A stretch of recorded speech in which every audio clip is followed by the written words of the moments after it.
जीवन में भय किसने नहीं देखा। मृत्यु का भय, अपनों के चले जाने का भय, असफलता का भय, हिंसा का भय। हम जानते हैं कि इस भय या डर के कारण हमारी मति मारी जाती है, बुद्धि चकरा जाती है, हम उचित निर्णय नहीं कर पाते और अंत में जिस बात का डर होता है हम स्वयं उसे सच कर देते हैं। हम जीवन भर भय या डर से लड़ते रहते हैं, किंतु भय से छूटने का कोई उपाय नहीं मिलता। किंतु क्या हमने डर के विषय में विचार किया है?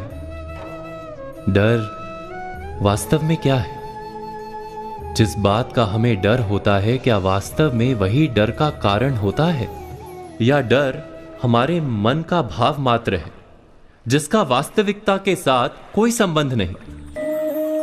डर सदा ही भविष्य से लगता है, भविष्य में कुछ अनुचित या अघटित ना हो जाए, जीवन का स्वरूप कहीं बिगड़ ना जाए, यही होता है ना डर। और भविष्य तो सदा ही अनजान रहता है, इसलिए हम कभी वास्तव में डर से छूट ही नहीं पाते, कभी निर्भय हो ही नहीं पाते।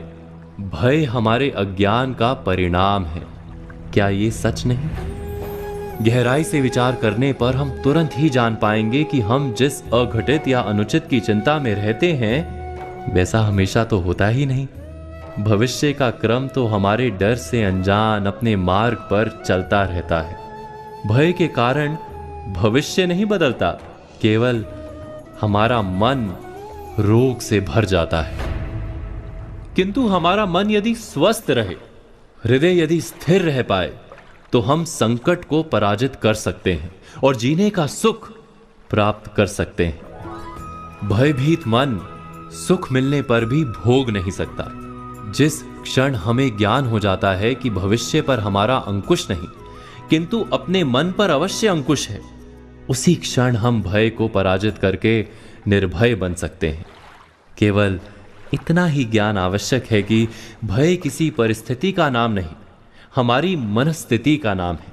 मन की दृष्टि में परिवर्तन करने से हम निर्भय हो जाते हैं। तो आज की बातों पर विचार कीजिए और आने वाले कल की प्रतीक्षा कीजिए।